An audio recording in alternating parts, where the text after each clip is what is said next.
जय श्री राम, हर हर महादेव, जय मां विंध्यवासिनी की।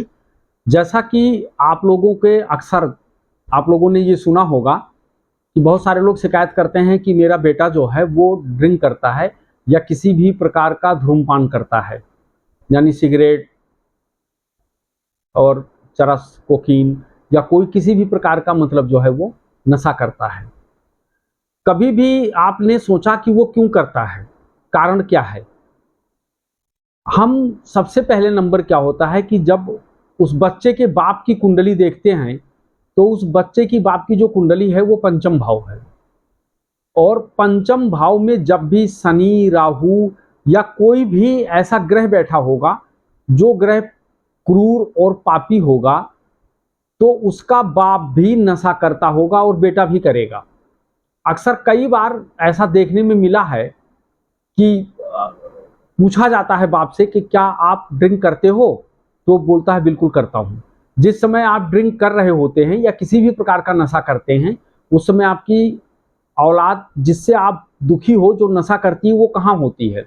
कई बार ऐसा होता है कि वो जो है हमारे साथी होते हैं और हम कभी कभी ओवरडोज लेते हैं, मतलब ज़्यादा पी लेते हैं, तो वही ड्राइव करके या वही संभाल के लेकर आता है। ये चीज़ें क्या होता है कि जब बच्चा सोचता है कि बाप पी रहा है या बाप नशा कर रहा है तो मुझे क्या दिक्कत है, मुझे भी करना चाहिए, और नशा अच्छी चीज होती है। धीरे धीरे क्या होता है कि उस नशे की लत लग जाती है, और जब नशे की लत लग जाती है तो वो व्यक्ति चाह करके फिर भी नशा नहीं छोड़ पाता। जैसा कि ये जो पंचम भाव होता है ये मेरी कुंडली में मेरे पुत्र का होता है। ये मेरा मतलब जो है मेरे कुंडली से मेरे पुत्र के बारे में आप जान सकते हैं पंचम भाव से कि मेरा पुत्र कैसा होगा। अब नशे के अंदर फंस गया, कौन सा ऐसा ग्रह है जो व्यक्ति को नशे में ढकेल देता है और व्यक्ति से नशा करवाता है? कभी भी आप ये देखो कि जिसके लग्न में राहु बैठा होगा या पंचम भाव में राहु बैठा होगा या पंचम भाव को लग्न को दोनों में से किसी को राहु देख रहा होगा, तो ऐसे में व्यक्ति जो है नशा करता है।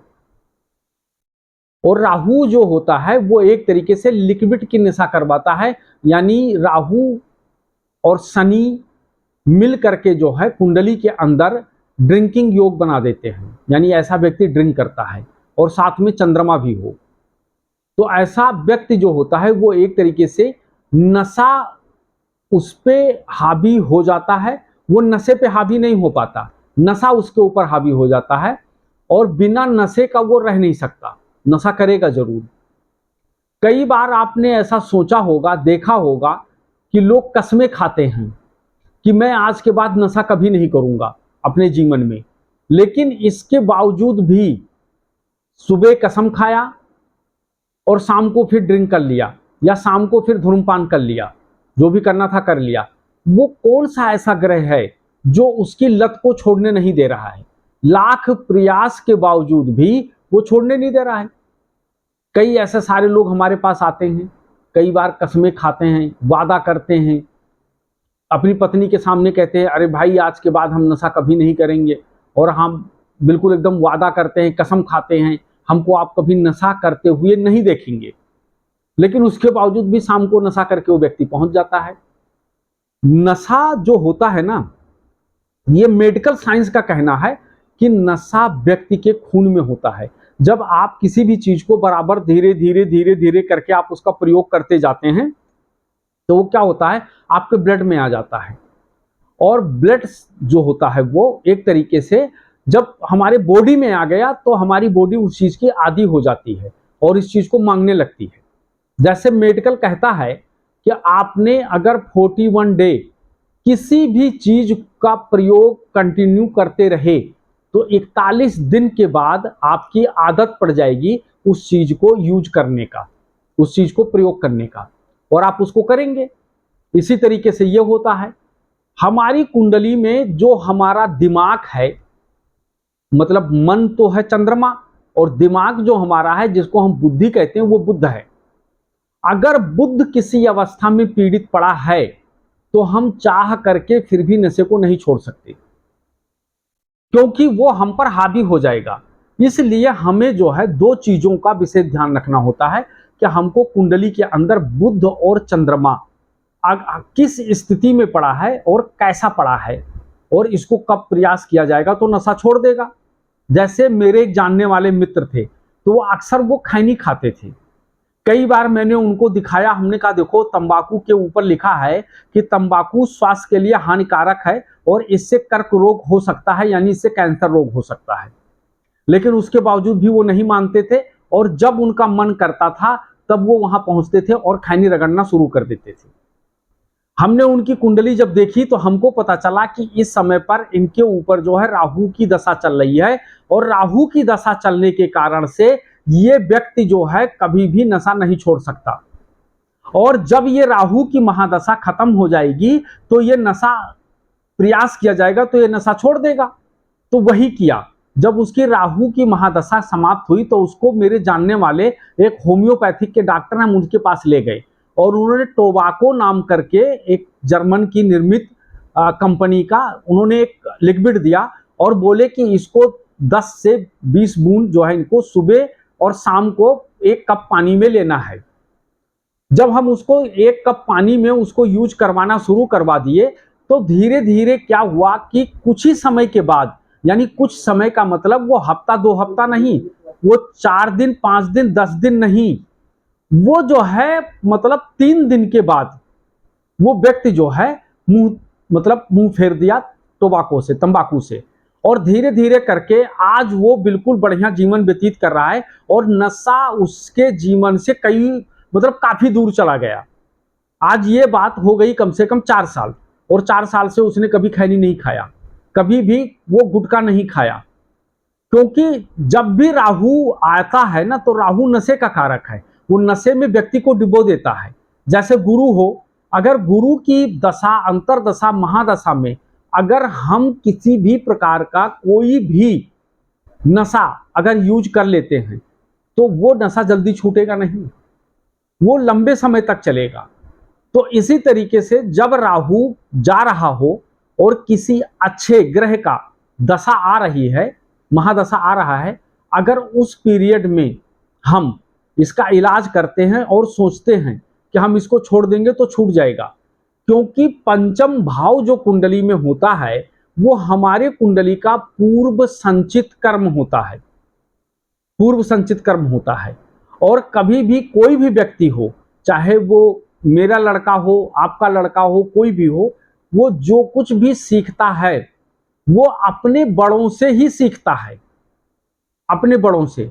जैसे कोई आदमी दारू पी के रोड पे गिर गया, कोई फर्क नहीं पड़ता, ऐसे बहुत सारे लोग गिरते पड़ते रहते हैं। लेकिन एक आदमी चंदन चुटिया रख करके और धोती कुर्ता पहन करके, यानी ब्राह्मण का भेष बना करके अगर वो गिर जाए तो लोग उसको देखेंगे और देख करके लोग कहेंगे अरे वाह भाई क्या बात है, अरे हम तो पीते ही पीते थे या हम तो बिगड़े ही थे, ये देखो पंडित जी बिगड़ गए।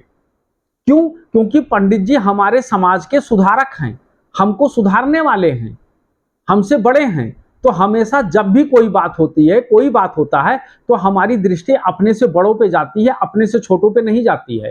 तो इसलिए हमारे जो बच्चे हैं, जो भी नशे के आदी होते हैं, वो हमारे कारणों से होते हैं, क्योंकि हम करते हैं इसीलिए हमारे बच्चे करते हैं। इसीलिए बड़े बुजुर्ग कहते हैं कि कभी भी अगर आप बीड़ी, सिगरेट, खैनी, गुटखा, पान कुछ भी खाते हैं जो नशे की चीजें हैं, आप कभी भी अपने बच्चों से ना मंगाएं।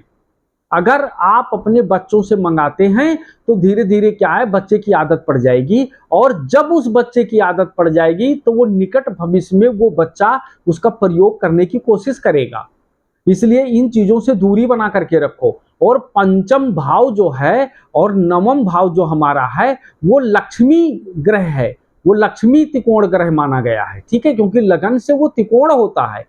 इसलिए हमको लग्न को यानी अपने शरीर को स्वच्छ रखना है, पंचम भाव यानी अपने कर्म को, यानी अपने पूर्व संचित कर्म को बहुत बढ़िया रखना है, अपने पुत्र को बहुत बढ़िया रखना है। और नवम भाव हमारा भाग्य होता है। हर चीज भाग्य पे नहीं डिपेंड होता है, कुछ चीजें ऐसी होती हैं व्यक्तियों की जो उनके कर्मों पर डिपेंड होता है कि आप कर्म कैसा कर रहे हो। बहुत सारे लोगों के मुंह से मैं सुनता हूं क्या होता है ज्योतिष, क्या होता है फलाना, अरे कुछ नहीं होता, जो भाग्य में लिखा है वो होगा। अरे वाह भाई, क्या बात कर रहे हो। अगर भाग्य इतना प्रबल कहा गया है तो कर्म किसे कहते हैं? भाई कर्म भी तो करना पड़ेगा। भगवान श्री कृष्ण ने क्या बोला अर्जुन से? कर्म करो। तो जब आप कर्म नहीं करोगे तो आपका भाग्य भी साथ नहीं देगा, क्योंकि जिस तरीके से पति और पत्नी एक कास मास की झोपड़ी को महल में बदल देते हैं, पक्का घर में बदल देते हैं। कैसे बदल देते हैं? क्योंकि एक बैलगाड़ी के दो पहिए और ये दो बैल हैं, यानी ये दो जो हैं उसको लेकर चलने वाले हैं। तो अगर आपको पत्नी अच्छी मिल गई और पति अच्छा है तो दोनों मिलकर के उस घर को स्वर्ग बना देंगे, लेकिन उसमें से अगर एक भी गड़बड़ होगा तो दिक्कत आएगी। उसी तरीके से कर्म और भाग्य दोनों साथ साथ चलते हैं। आप जब सोचें कि मेरे भाग्य में ये लिखा है तो मैं नहीं करूंगा, बहुत ऐसे लोग आपको मिलेंगे, बहुत ऐसे जीवंत उदाहरण हैं कि लोगों को के मतलब कैंसर हो गया और उन्होंने ऐसा कर्म किया कि कैंसर को मात दे दिया और कैंसर ठीक हो गया उनका। आज वो अपना बहुत बढ़िया जीवन व्यतीत कर रहे हैं। अब अगर वो ये सोच जाते कि मेरे भाग्य में लिखा है तो मुझे कर्म करने की क्या जरूरत है, तो शायद आज उनके नाम के आगे स्वा लिखा जाता, लेकिन आज श्रीमान लिखा जाता है।